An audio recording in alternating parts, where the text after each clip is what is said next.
it's Wes. And Chanda, and welcome to DinkLife. DinkLife. So we are sitting here in Shanghai in the lobby of our hotel having a few drinks, and we thought while we were sitting here we would talk to you a little bit about how we got here. So we flew to Shanghai from Hong Kong this morning. Yep. And it was about a 2.5 hour flight. Well, it was supposed to be a 2.5 hour, 2 hour and 45 minute flight. It came out about more like a... It was like 2 hours, legit 2 hours. Like, I don't know how it happened, but like we flew here quickly. Everything was on time. Flight was fantastic. Staff was super friendly yet again. We had no troubles getting to the airport. Our taxi driver dropped us right off at the terminal. Yeah. We flew China Eastern, we should mention. The planes are older planes. They're like from the 1990s. But what that means is far more leg room in the seats, Yeah. wider seats, and the bathrooms were huge. Yeah. Now, I can't remember exactly what we paid. I want to say it was around $150 a person, Yeah, I can something drop like it. that. But my goodness, we got a full breakfast. You could get alcohol with the breakfast. Yeah. It You was didn't have to pay any crazy. additional Yeah, fee. it was absolutely crazy. It was not like a budget airline at all. The cool thing was there was like what we would call an air marshal in the States on the flight. Yes. He did walk through and make sure everything twice, I think. And make Twice. sure And everything was he okay. actually walks the aisle and he has a little camera that he holds on the side and they film everybody down the plane. I mean, but if you're not doing anything wrong, who Yeah. cares, right? Like, we don't care. We don't do anything wrong, so it doesn't Yeah. matter to us. Now, here's the one bad thing that we have to mention. So, we did not get a visa because here in mainland China, at least Shanghai, and I think there's a couple of other cities too, if you are staying for less than 10 days, 10 days or less, Yeah. you can just get a transfer visa. So it's almost like, you're laying over and you can get a visa as long as you are arriving and departing from different cities. Yep. You cannot be arriving and departing from the same city. Otherwise, you have to pay for like a full-fledged visa. Yep. So we were arriving from Hong Kong and we're going to Tokyo. So we were perfectly fine. So the thing is, when you get to the airport that you're departing from, they check all of your information to make sure that when you get here, you can get a transfer visa. That was a little bit of a mess. Yeah. We had everything lined up that we were supposed to Yeah, have and I had lined up. everything printed out. It was Yeah. all very detailed and organized. Here's the thing. You have to have a flight out. You have to have seats on the Assigned, flight. yeah. Assigned seats on the flight. You have to have an address of a place that you are staying, and you've got to have it all printed out, like your itinerary, everything. So we got up to the counter, and we showed this to the lady, and she was like, I need your ticket numbers. And we were like, what? It was very confusing to us because, you don't get ticket numbers for flights in the States until you actually, like, Get there. yeah. They and- probably assign them like at midnight the night until you before. check in, right? Like, you check in for your flight and then you get a ticket number. Because if you don't check in, why would you have a ticket number, right? So we were very confused and we thought, oh my God, we're never going to make it, right? We are not going to get there because we couldn't get anything off the website. We ran over to the airline. Yeah, They we weren't were- open. We were there for like a half hour trying to figure it out. It was so stressful, you guys. But turns out she was not right. She was wrong. Yeah, she went and talked to her manager. She went and talked to the manager, and he was like, yeah, check them in. So, we were like having a stroke at the airport this morning. But I didn't think we were going to make it and finish the last part. we didn't. And I was like, oh my God, we're never going to make it to Shanghai Disney. Crap. However, we are here after we both had panic attacks and mini strokes at the airport. And then, honestly, once we got to Shanghai, it was a breeze. Yeah. We got to the customs desk. They checked all of the information, like we had put it all on one page. Here's where we're staying. Here's our flight out. Here's what's happening. And we breezed right through. I mean, I think it took Yeah. 10 minutes, literally 10 minutes. It was nothing. It was easier getting into here than it is going through customs in like Tokyo. Yeah. I did want to say, one other thing on the flight was on takeoff and landing, you cannot have earbuds in, Right. just for the safety message. And I think if anything happened on the plane, just so you could hear it. Which I think is great It because makes a lot of honestly, sense. I've seen a lot of things on Facebook and threads. You know, I read a lot Nobody- of those things. People post on there and they're like, well, I have my earbuds in and I don't listen to the announcements, so I don't care. And it's like, maybe Nobody- you should. Nobody pays attention Right. anymore in the States. You know, like maybe you should listen to the announcements because you'd hear some things that would make you be more kind and polite to people when Yeah. you're getting on and off the plane. And I think it's kind of cool that they do that here because Yeah. it forces you to listen to the announcements. Now, one weird thing that we heard here that we have never heard anywhere else was twice they made these announcements like, if you're feeling sick to your stomach, if you have diarrhea, if you have the Yeah, sniffles, if you have a cough, you have to report it to them or you can get in trouble. Yeah. So just know if you're not feeling well, you probably shouldn't Yeah. come here. But you know, it's just one of those things. It's one of those cultural differences that we are not used to Yeah. in the States. I was going to say another thing too, when you're going through the security in Hong Kong, that was the most strict security Oh, I've dear ever God. seen at any airport. Like Wes had some like Pepto-Bismol like Pills? tablets in his bag, and they Yeah. made him take them out, Yeah. dump them in his hand, and look at them to make Yeah. sure. And like I have never been stopped through security like that.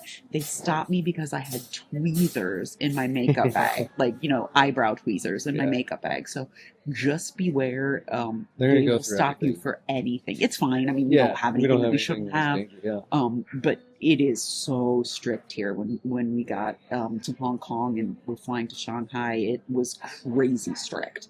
But we made it through and it was fine. And literally after that stuff that happened at the desk, it couldn't have gotten any worse, Yeah. really. I mean, so it didn't really matter. But we made it. And honestly, to be fair, getting to mainland China was easier than anything else we have done while traveling here. Yeah, we were super worried about it. You got to fill out some paperwork, but just make sure it's very filled out. Mhm. We're very organized. Yes, which- we're like rule followers, we're like policy Yeah. people, we're super organized because both of us have jobs where that's just how Yeah. our brains have to work. Yeah. So I mean, it's very simple if you have everything that you need to have. Yeah, and they were extremely nice to us. I'm telling you, the people here have been so kind. Like Yeah. we had no idea what to expect, right? Like we've been to Japan. It's lovely there. Coming here, we were kind of like, ooh, we don't know. It has been fabulous. And I will be honest with you, mainland China has actually been easier than Hong Kong, which Yeah. I didn't think was going to be the case. Again, we've only been here like a day, Yeah. but it has been a breeze. It has been absolutely I lovely. wanted to make one other note about the customs is there is no hats. Oh, yeah. No hats in here and in Hong Kong. Mhm. So yeah. I mean, you can Don't wear them, obviously, but you have to You take them have to off the take them minute you're off. walking through the airport. Yeah. They will stop you. Yep. And I think, too, like, Wes wears his glasses all the time now. I only need them for, like, reading things and, you know, seeing things close up. Yeah. So if you don't normally wear them, don't wear the glasses either. Yeah. And even- Because one thing I will say, my passport's due for renewal here pretty soon. So it's about 8 years old and it doesn't really look like my hair is totally different now and everything. And every time I've gone through customs here, I've been asked, what's my name? You know, they've looked at me like I'm crazy, like maybe it's not my passport. So just try to be as close to your passport photo as you can. That's just another thing that I would mention because, like, I don't wear glasses in my photo, hats, anything like that. Mhm. So just be aware. And, you know, don't be nervous, though. They're all very kind. Yeah. Now, one other thing we should say, too. So when we got here to Shanghai, we didn't know. We knew we were going to try to take a taxi, right? Yeah, and we were just gonna try to get it through the Alipay. Right. But as soon as we got to the exit, a guy stopped us and he was like, where are you going? What are you doing? You know, do you need a taxi? Do you need a ride? And we were, you know, being Americans, we were like, oh, in Jesus. most places we thought it was gonna be a scam. Yeah, we're like, we're going to get scammed. We're going to get taken. But then I looked around and there is security everywhere. I mean, literally. And I Security thought, is very I looked at Wes and I looked at the guy and I thought, there's no way this guy can scam us because he would get in so much trouble. He was so fantastic. I didn't get his name. I wish we had gotten his He name. was one of the nicest guys. He was so great. So, you know, we hopped in his car, we drove here. He talked to us the whole way, gave us some tips and things like that. And then when we got to the hotel, he walked us in and spoke to the people at the front desk, you know, in Chinese. Yes, and made sure we checked in. And made sure that we got here okay, that we got checked in, and that everything was good before he left. And then he even scheduled to come back and pick us up when we were leaving at no charge. Yeah. No extra charge than what we've already paid, and take us back to the airport in 3 days. So, I mean, God bless that man. I wish I had gotten his name, and we'll see him again in a couple of days, but he was so fantastic. Yes, Now, it wasn't cheap. It was about a $90 cab ride from here to the airport, or from the airport to here, but it's also like 35-minute drive. And again, he's not charging us to go back. So I think it's a good deal. We didn't have the stress of trying to figure out public transportation. And with our gigantic suitcases, it was totally worth it. The funny thing is he was driving a Buick. So I was like, I got a giggle out of that, because I was just like, oh my God, you're driving an American car.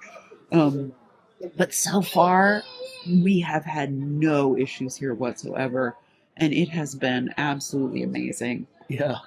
If it wasn't such a long flight, I would probably schedule another trip back here very shortly. Because everyone's been so nice. The service here has been absolutely amazing, and I will say this: the prices in Shanghai are very reasonable. Oh my God, not even reasonable. They're ridiculous compared to everywhere else that we've been. Hong Kong is a little more like home.